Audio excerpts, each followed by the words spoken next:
మొదటిగా దేవుడు కోరుకుంటుంది మనం దేవునికి సాక్షులుగా మనం జీవించాలి. అది ఎలా సాధ్యం? బైబిల్లో ఒక చక్కని మాట ఉంది. మీ శరీరమును సజీవ యాగముగా దేవునికి సమర్పించటమే అద్భుతమైన సేవ, అద్భుతమైన పరిచర్య.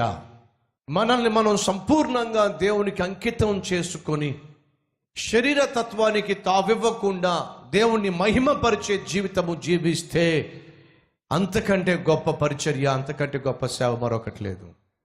దయచేసి గమనించండి సహోదరి సహోదరులు. పరలోకానికి వెళ్ళినప్పుడు మీరు అందరూ అనుకుంటారేమో సతీష్ కుమార్ గారికి దేవుడు అవార్డులు రివార్డులు ఇస్తాడు, ఎందుకంటే ఇంత పెద్ద సంఘానికి కాపరి, ఎన్నో లక్షల మందికి సువార్త చెప్పారు కాబట్టి ఆయన చాలా గొప్ప సేవకునిగా పరలోకంలో దేవుడు అవార్డు రివార్డు ఇస్తాడేమో అని మీరు అనుకుంటారు చాలామంది. అది వాస్తవం కాదు. చెప్తా వినండి. ఒకరోజు నాలాంటి ప్రసంగికుడు తన గురించి తాను గొప్ప సేవకుడేమో అనుకునేటటువంటి సేవకుడు చనిపోయాడు, పరలోకానికి వెళ్ళాడు. పరలోకానికి వెళ్తే తను అనుకున్నాడు పరలోకంలో చాలా పెద్ద పెద్ద పెద్ద పెద్ద పెద్ద పెద్ద బిల్డింగ్స్ ఉన్నాయి, పెద్ద పెద్ద భవనాలు ఉన్నాయి, పెద్ద పెద్ద ప్యాలెస్లు ఉన్నాయి. ఆ ప్యాలెస్లు భవనాలు చూస్తూ నేను భూమి మీద సామాన్యమైన సేవకుని కాదు, చాలా పెద్ద సేవకుని, వందల మందికి, వేల మందికి, లక్షల మందికి వాక్యం చెప్పా, కాబట్టి నాకు పరలోకంలో మామూలు బిల్డింగ్ ఉండదు అని చెప్పి మన బ్రదర్ పైన చూస్తున్నాడు, ఎక్కడ నా బిల్డింగ్, ఎక్కడ నా బిల్డింగ్ అని చెప్పి. అలా చూసుకుంటూ చూసుకుంటూ వెళ్తే ఎక్కడ ఆయనకు నివసించడానికి బిల్డింగ్ అనిపించలా.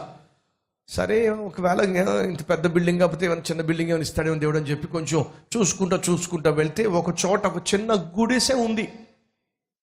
ఆ గుడిసె మీద బిషప్పు, డాక్టరు, రెవరెండు, చాలా పెద్ద టైటిల్స్, ఆ తర్వాత ఈ సేవకుడి పేరు. ఇదేంటి, నేను పెద్ద సేవకుడిని, గొప్ప సేవకుడిని, నాకేంటి ఇక్కడ చిన్న గుడిసె లాంటి ఇల్లు పెట్టారేంటి ఇక్కడ అని చెప్పి అనుకుంటూ, ఇప్పుడు ఇంతకీ నాతో పాటు పక్కన ఎవరు ఉండబోతున్నారో చూద్దామని చెప్పి ఆయన ఇంట్లోకి వెళ్ళకుండా పక్కన చాలా పెద్ద బిల్డింగ్ ఉంటే ఆ బిల్డింగ్ దగ్గరికి వెళ్తే ఆ పేరు చూసి మనోడికి గుండాగిపోయింది. ఆ పక్కన బిల్డింగ్ ఎవరిదో తెలుసా? ఈ సేవకుని యొక్క డ్రైవర్ది. ఈయనకి బీపీ వచ్చేసింది. అదే టైంలో పేతురు గారు వెళ్తున్నారట. పేతురు గారు, భలే వాళ్ళండి, మీరు భలే పనిచేశారు, ఇక్కడ కూడా పొరపాట్లు జరుగుతాయా? ఆయన ఇక్కడ పొరపాట్లు ఏమి జరగవు. లేకపోతే ఏంటి పేతురు గారు, డ్రైవర్కి ఇవ్వాల్సిన ఇల్లేమో నాకు ఇచ్చేశారు, నాకు ఇవ్వాల్సిన ఇల్లు తీసుకెళ్ళి డ్రైవర్కి ఇచ్చేశారు. ఇదేంటి పేతురు గారు మీరు ఇలా చేశారు? వెంటనే పేర్లు మార్చేసేయండి, ఆ పెద్ద బిల్డింగ్ నాది, ఈ గుడిసేమో మా డ్రైవర్ది, పేర్లు మార్చండి. పేతురు అన్నాడు, ఇక్కడ పొరపాట్లు జరగవు, ఎవరు దేనికి అర్హులో దానికే ఇక్కడ అర్హత పొందిన వాళ్ళు. అదేంటండి పేతురు గారు, నాకు కారు డ్రైవ్ చేసిన వాడికే ఇల్లు ఉన్నట్లయితే మరి ప్రసంగాలు చేసి నాకు ఎంత పెద్ద బిల్డింగ్ ఉండాలి?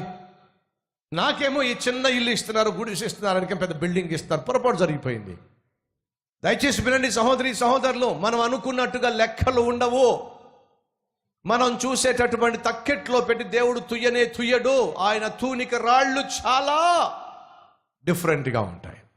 మనస్ఫూర్తిగా చెప్తున్నాను, పరలోకంలో నాకంటే ఉన్నతమైన స్థానంలో మన మందిరంలో కొన్ని వేల మంది ఉండబోతున్నారు, అందులో సందేహము లేదు.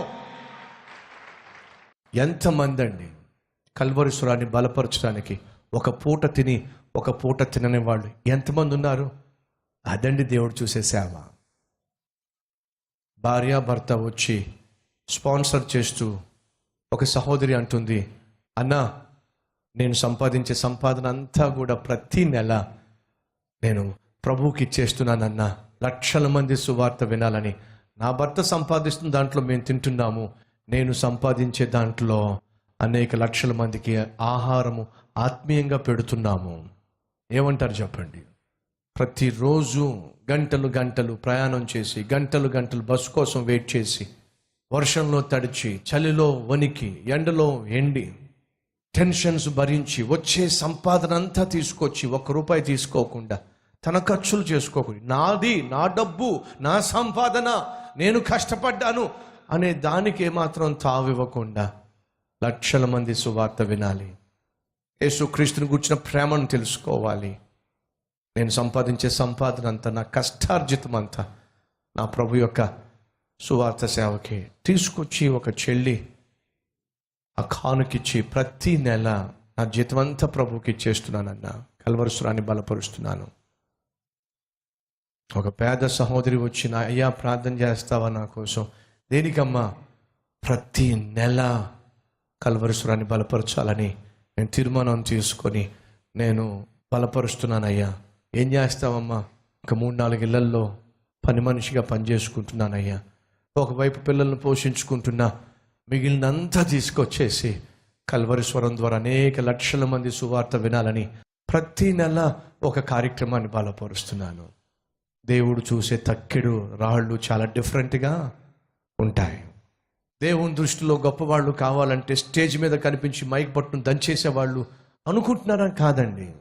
సతీష్ కుమార్ పరలోకానికి వెళ్ళిన తర్వాత తన ప్రసంగాలు కాదు తనను ఉన్నతమైన స్థాయికి తీసుకెళ్లేది, తాను జీవించిన వ్యక్తిగత జీవితమే దేవుని దృష్టిలో విలువైనది. నేను విలువ లేని జీవితం జీవిస్తూ అద్భుతమైన ప్రసంగాలు చేసే ప్రయత్నం చేస్తే దేవుని దృష్టిలో నేను వెర్రివాడిని, వట్టివాడిని. మర్చిపోవద్దు. డ్రైవర్కి ఏమిటి పెద్ద బిల్డింగు, ప్రసంగాలు దంచేసిన నాకేమిటి ఈ చిన్న ఇళ్ళు అని చెప్పి పేతురుతో గొడవ పడుతూ ఉంటే అప్పుడు పేతురు గారు చెప్పారు, రా చూపిస్తే అసలు ఏం జరిగిందో అని చెప్పి కళ్ళకు కట్టినట్టుగా చూపిస్తున్నాడు. ప్రసంగికుడు ప్రసంగం చేయడానికి స్టేజ్ మీదకి వెళ్తున్నప్పుడు చప్పట్లు కొట్టేవాళ్ళు చప్పట్లు కొట్టారు, ఆహ్వానించవలసిన వాళ్ళు ఆహ్వానించారు. అబ్బో చాలా కోలాహలంగా ఉంది స్టేజ్ మీద వాతావరణం అంతా. ఈయన ప్రసంగాలు దంచేస్తూ ఉన్నాడు. ఆ తర్వాత పేతురు గారు ఒక్కసారి పక్కకు చూడు అని చెప్పంటే డ్రైవర్ ఏం చేశాడో తెలుసా మీకు?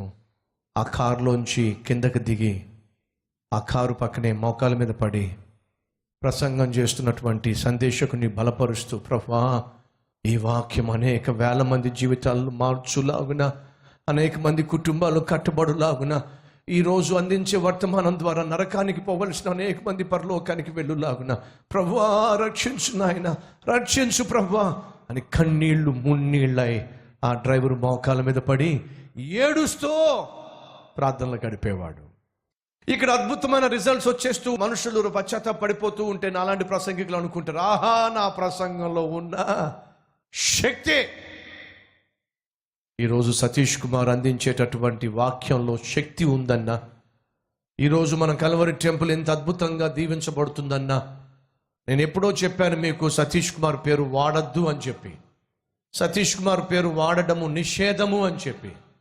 మీరు కల్వరి టెంపుల్కి రండి, బ్రదర్ సతీష్ కుమార్ గారు అద్భుతమైన సందేశాలు ఇస్తారు అని చెప్పి ఎప్పుడు ఎవ్వరికీ చెప్పొద్దు, నా పేరు వాడడానికి వీల్లేదో.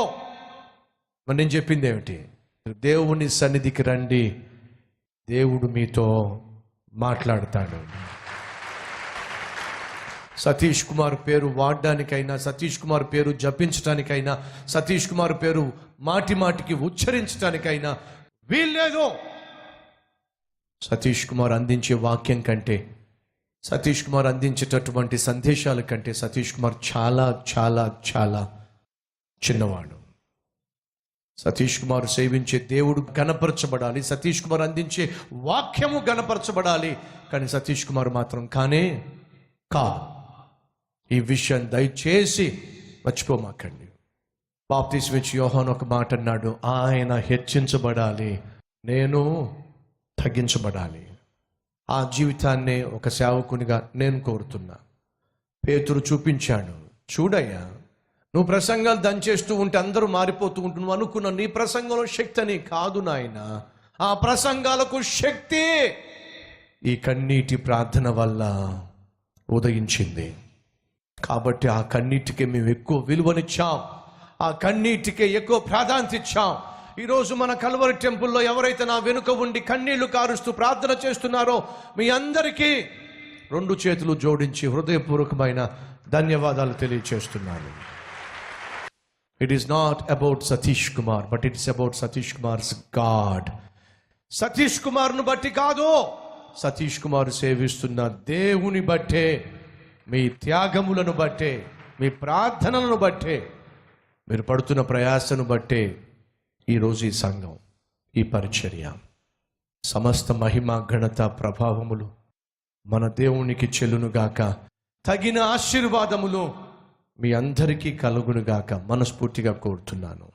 మన జీవితంలో బహు విలువైంది మీ సాక్ష్యం. నీ గురించి నీ చుట్టూ ఉన్నవారు ఏమనుకుంటున్నారో అదే బహు విలువైంది.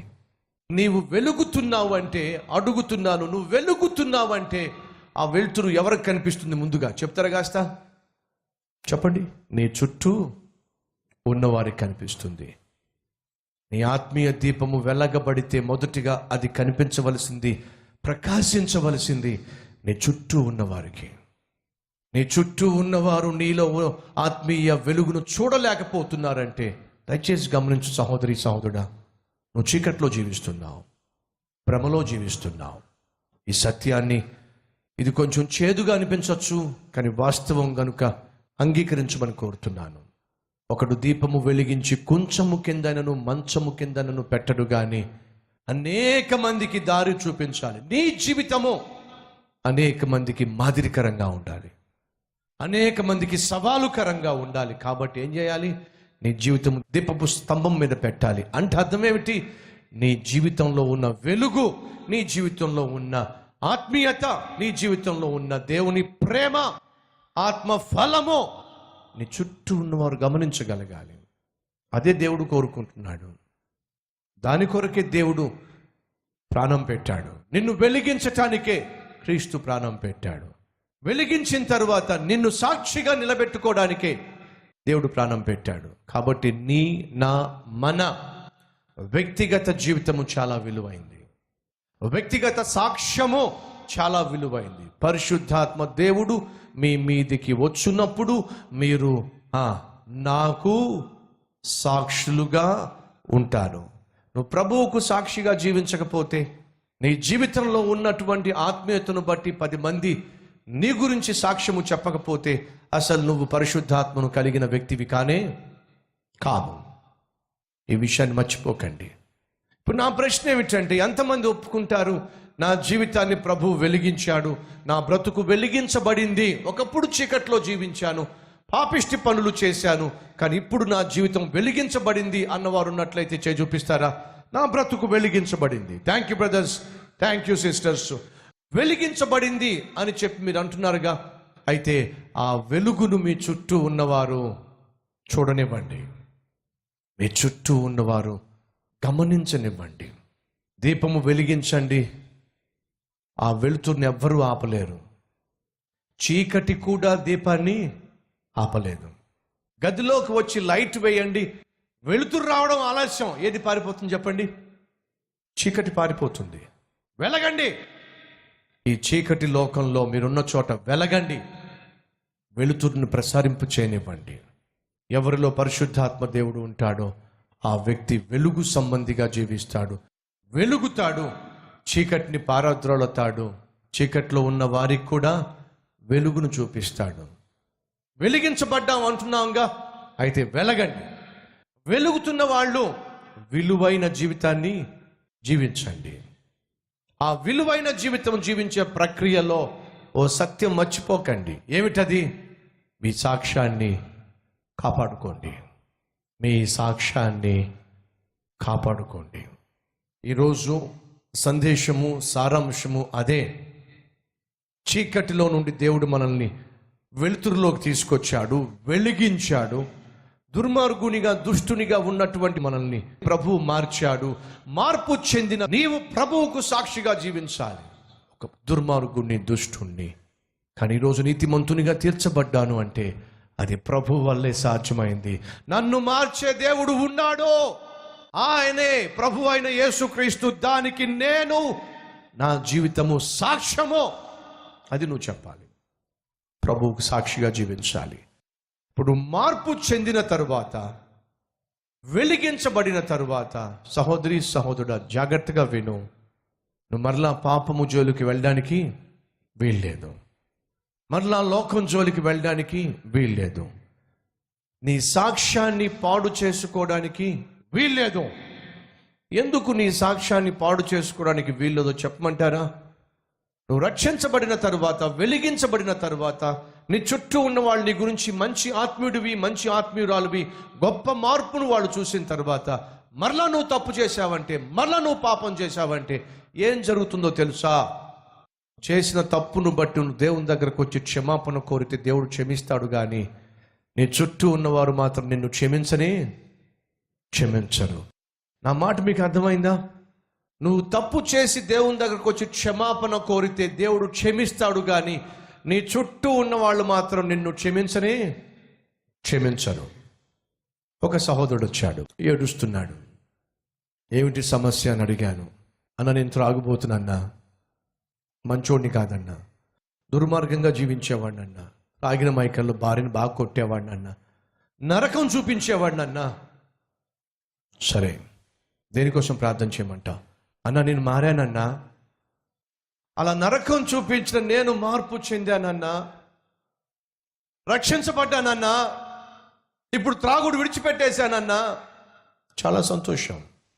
మరి ఎందుకు ఏడుస్తున్నావు? తాగుబోతుగా ఉన్నప్పుడు ఇష్టానుసారంగా జీవించి నా భార్యను కొడుతూ ఉంటే ఆ బాధ భరించలేక నా భార్య ఇంటికి వెళ్ళిపోయిందన్నా. ఇంకా ఒంటరిగా ఉంటూ, ఇంకా పాపిష్టి పనులు చేస్తూ త్రాగుతూ ఉన్న నేను మీ వాక్యం విని ఆ వాక్యంలో ఉన్న శక్తిని పొందుకొని మార్పు చెందానన్నా, త్రాగుడు విడిచిపెట్టేశానన్నా, తిరుగుళ్ళు మానేశానన్నా, పూర్తిగా మారిపోయానన్నా. నా భార్య దగ్గరికి వెళ్ళి అంతా చెప్పేశానన్నా. దుర్మార్గంగా జీవించాను, పాపిష్టివాడిగా జీవించాను, కానీ ప్రభు నన్ను మార్చాడు. ఇక త్రాగుడు జోలికి వెళ్ళాల్సిన అవసరం నాకు లేదు. నా జీవితం మారిపోయింది. రా, కలిసి నివసిద్దాం, బిడ్డలకు మంచి తల్లిగా, తండ్రిగా ఒక అద్భుతమైన కుటుంబాన్ని ఏర్పరచుకుందాం రా అని చెప్పి బ్రతిమలాడి నా భార్యను తెచ్చుకున్నానన్నా. నేను నా భార్య కలిసి సంతోషంగా జీవిస్తూ బిడ్డలను అద్భుతంగా ఆత్మీయ వాతావరణంలో పెంచుకుంటూ ముందుకు సంతోషంగా సాగుతున్నానన్నా. అలా సంతోషంగా ముందుకు సాగుతున్న సమయంలో ఒకసారి నాకు ఫ్రెండ్స్ కలిశారన్నా. ఎప్పుడో చిన్ననాటి ఫ్రెండ్స్, కాలేజ్ ఫ్రెండ్స్ కలిసి మాటల సందర్భంలో నడుచుకుని దగ్గరలో ఉన్నటువంటి ఏం తాగుదాము, తిందామని చెప్పి తీసుకెళ్లారన్న. తీరా బార్ అండ్ రెస్టారెంట్ తీసుకెళ్లారన్న. నేను రాను రా అన్నా కూడా, నువ్వు తాగిపోయావు కానీ నువ్వు రారా మాతో పాటు కాసేపు గడపరా సమయం అని చెప్పి తీసుకెళ్లారన్న. వాళ్ళు త్రాగుతూ మరలా నాకు తాగించారన్న. మళ్ళీ తాగేశానన్న. ఆ తాగిన మైకంలో ఇంటికి వెళ్ళి తలుపు కొడితే తాగి వచ్చి నన్ను చూసి నా భార్య, తాగనన్నావు, మారానన్నావు, మళ్ళీ తాగొచ్చావు, ఇదేమిటి అని చెప్పి కొంచెం గట్టిగా మాట్లాడేసరికి కోపంతో కొట్టేశానన్నా. నా భార్య నా పిల్లల్ని తీసుకుని ఇంటికి వెళ్ళిపోయిందన్న. విడాకులు నోటీస్ పంపించిందన్న. ఈ దుర్మార్గుడితో నేను ఉండలేను, ఈ నరకం నేను భరించలేను అని చెప్పి నోటీస్ పంపించేసిందన్న. ఫోన్ చేసి ఎంత బ్రతిమిలాడినా మాట వింటలేదన్నా, ఒప్పుకోవటం లేదన్నా. మందిరానికి వచ్చానన్నా, మోకాల మీద పడ్డానన్నా, కన్నీరు కార్చానన్నా, క్షమాపణ కోరుకున్నానన్నా. నా ప్రభు నన్ను క్షమించాడన్నా. నా ప్రభు నన్ను క్షమించాడు, కానీ నాతో జీవితాంతం ఉండాల్సిన నా భార్య, నా పిల్లలు మాత్రం నన్ను క్షమించట్లేదన్నా. ఆఖరికి విడాకుల నోటీస్ పంపించేసిందా. దీనంతటికీ కారణం ఏంటో తెలుసా అన్న? నేను తప్పు చేసి మార్పు చెందాను అని చెప్పి, మార్పు చెందిన నేను మరలా త్రాగడం మొదలుపెట్టినప్పుడు నా భార్య నన్ను క్షమించలేదన్నా, నా బిడ్డలు నన్ను క్షమించటం లేదన్నా. ఏడుస్తున్నాడు, కన్నీళ్లు కారుస్తున్నాడు. ఈరోజు ఈ మాటలు వింటున్న సహోదరుడు, సత్యాన్ని గ్రహించు. నీ జీవితంలో నువ్వు రక్షించబడిన తరువాత, నీ జీవితాన్ని దేవుడు వెలిగించిన తరువాత నువ్వు ప్రభువుకు సాక్షిగా జీవించాలి. ప్రభువుకు సాక్షిగా జీవించవలసిన నీవు ఆ సాక్షార్థమైన జీవితాన్ని ఒకవేళ నువ్వు నిర్లక్ష్యం చేస్తే, ప్రభువు క్షమిస్తాడులే, ప్రభు మన్నిస్తాడులే అని చెప్పి నువ్వు ఒకవేళ మరలా పాపం చేసి పాపంలో పడితే, ఈ సత్యం మర్చిపోవద్దు. ఏమిటా సత్యం? ప్రభువు క్షమిస్తాడేమో కానీ నీ చుట్టూ ఉన్న వాళ్ళు నిన్ను క్షమించడు. బైబిల్లో దీనికి సంబంధించిన ఆధారాలు త్వరగా నీవు చూపించేస్తాను. దావీదు బెత్షెబాతో పాపం చేశాడు. ఆ పాపం ఎక్కడ బయటపడుతుందేమోనని చెప్పి బెత్షెబా యొక్క భర్త అయిన ఊరియాను అర్ధంతరంగా యుద్ధంలో చంపించేశాడు. అలా చంపడానికి సహాయపడిన వ్యక్తి ఎవరో తెలుసా? యోవాబు. ఎవరు ఈ యోవాబో తెలుసా మీకు? దావీదు యొక్క బహు నమ్మకమైన సైన్యాధిపతి. వినండి, తాను చేసిన పాపం బయటపడుతుందేమనేటటువంటి భయముతో దావీదు బెత్షెబా భర్తనైన ఊరియాను చంపించేసిన తరువాత జరిగింది ఏంటి తెలుసా? యోవాబు దావీదును గమనించాడు. దావీదు పైకి కనిపిస్తున్నటువంటి అంత ఆత్మీయుడు కానే కాదు. ఒక అమాయకుడిని పొట్టన పెట్టేసుకున్నాడు, తన భార్యను సొంతం చేసేసుకున్నాడు. దావీదు, నువ్వు కనిపిస్తున్నంత ఆత్మీయుడివి కాదు. దావీదుకు యోవాబు శత్రువుగా తయారయ్యాడు. ఎంత శత్రువుగా తయారయ్యాడో తెలుసా మీకు? అబ్షాలోము దావీదుకు బహు ప్రియమైన కుమారుడు. బహు ప్రియమైన కుమారుడైనటువంటి అబ్షాలోము దావీదుకు శత్రువుగా తయారైనప్పుడు దావీదు యోవాబును, అబీషైని, ఇత్తయిని ముగ్గురు సైన్యాధిపతులను పిలిపించి అన్నాడు, అబ్షాలోము జోలికి వెళ్ళకండి, నా ప్రియమైన కుమారుడు అని చెప్పి యోవాబుకు వీళ్ళందరికీ చెప్పాడు. ఒకరోజు అబ్షాలోము గాడిద మీద వెళ్తున్నప్పుడు తన జుట్టు చెట్లో ఇరుక్కుపోయింది. మనిషి నిస్సహాయ స్థితిలో వేలాడుతున్నప్పుడు యోవాబు ఏం చేశాడో తెలుసా? నిర్దాక్షిణ్యంగా వెళ్ళి అబ్షాలోమును చంపి పడేశాడు. రాజు కుమారుణ్ణే నిర్దాక్షిణ్యంగా యోవాబు చంపేశాడు.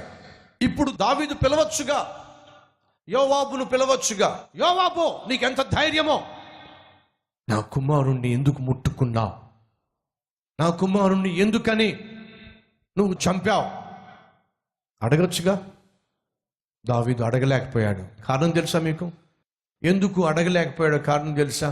ఒకవేళ యోవాబును పిలిపించి, యోవాబు నా కుమారుణ్ణి ఎందుకు చంపావు, నీకు ఎలా వచ్చింది మనస్సు? యోవాబు అంటాడు, మరి నీకెలా వచ్చింది మనస్సు? ఒక పేద సైనికుని యొక్క భార్యను వశపరుచుకున్నావు, ఆమెతో వ్యభిచారం చేశావు, ఎక్కడ విషయం బయటపడుతుందని చెప్పి ఆమె భర్త అయినటువంటి ఊరియాను నిర్దాక్షిణ్యంగా యుద్ధంలో చంపి పడేశావు. మరి నీకెక్కడి నుంచి వచ్చిందా మనస్సు?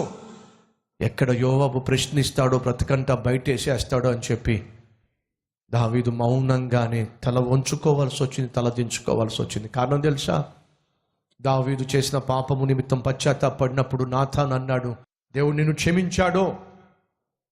దేవుడు దావీదును క్షమించాడు, కానీ యోవాబు క్షమించలా. యోవాబు క్షమించలేదు కాబట్టి దావీదుకు శత్రువుగా తయారయ్యాడు. దావీదు పక్కలో బల్యంగా తయారయ్యాడు. దావీదు చెప్పేది ఒకటి, సైన్యాధిపతి అయినటువంటి యోవాబు చేసేది మరొకటి. ఎందుకు అలా చేస్తాడో తెలుసా? దావీదును యోవాబు క్షమించలేకపోయాడు. దావీదుకు అతి నమ్మకమైన సైన్యాధిపతి శత్రువు అయిపోయాడు. దావీదుకు బహు నమ్మకమైన మంత్రిగా, సలహాదారునిగా ఉన్నటువంటి అహీతోపెలు శత్రువు అయిపోయాడు. వీళ్ళిద్దరూ ఈ విధంగా శత్రువులు అయిపోయి దావీదు బ్రతికి ఉండగానే పగబట్టి ఎన్నెన్ని దురాగతాలు చేశారో. కారణం తెలుసా అండి మీకు? దావీదు చేసిన తప్పును దేవుడు క్షమించాడు, కానీ తన చుట్టూన్న మనుషులు క్షమించలేరు. కాబట్టి దావీదు చాలా నష్టపోయాడు, చాలా కన్నీరు కార్చాడు, చాలా అవమానాల గుండా వెళ్ళాడు, చాలా అపనిందల పాలయ్యాడు. ఒక విధంగా చెప్పాలంటే దావీదు చనిపోయేంత వరకు మూల్యము చెల్లించాడు. కారణం, దేవుడు క్షమించాడు, తన చుట్టూ ఉన్నవాళ్ళు క్షమించలేదు. నువ్వు తప్పు చేసినప్పుడు, నువ్వు పాపం చేసినప్పుడు, నువ్వు నిర్భయంగా తప్పు చేసేసి పాపం చేసేసి దేవుని దగ్గరకు వచ్చి పశ్చాత్తాపడిపోయి ప్రభువా నన్ను క్షమించు అంటే దేవుడు క్షమిస్తాడు. కానీ నీ చుట్టూ ఉన్నవారు మాత్రం క్షమించరు. నీ చుట్టూ ఉన్నవారు మాత్రం మన్నించరు. నీ వాళ్ళే, నీ ఇంటి వాళ్ళే, నీ స్నేహితులే, చదువుకుంటున్న వాళ్ళే, ఫ్రెండ్సే, కలిసి ఉద్యోగం చేసేవాళ్ళే నేను క్షమించరు. దానికి మూల్యము నువ్వు చెల్లించక తప్పదు. కాబట్టి ఏం చేయాలి? ఆధ్యాత్మిక జీవితంలో రక్షించబడిన నీవు, వెలిగించబడిన నీవు, సహోదరి సహోదరుడా, సాక్ష్యాన్ని పాడు చేసుకో. మాకు మనుషులు చూస్తున్నప్పుడు నీ యొక్క ఆత్మీయతను నువ్వు కోల్పోయినట్లయితే మనుషులు నిన్ను క్షమించరు. ఎప్పటి వరకు? ఆ జ్ఞాపకాలు కనుమరుగయ్యేంత వరకు. జ్ఞాపకాలు ఎప్పటిదాకా ఉంటాయి? నువ్వు చచ్చిపోయేదాకా జ్ఞాపకాలు ఉంటాయి. అంటే అర్థం ఏమిటి? నిన్ను దేవుడు క్షమిస్తాడేమో కానీ మనుషులు మాత్రం చచ్చిపోయేంత వరకు క్షమించరు. అప్పటి వరకు నువ్వు వారి యొక్క మాటలకు, సూటిపోటు పదాలకు బలి కావాల్సిందే, వేదన చెందాల్సిందే, ఏడవాల్సిందే. తప్పు చేస్తున్నప్పుడు ప్రజలు చూసినట్లయితే వారు నిన్ను క్షమించరు అనే సత్యము గ్రహించి ఇక నుంచి అయినా సాక్ష్యాన్ని కోల్పోకుండా బహు జాగ్రత్తగా జీవిస్తావా?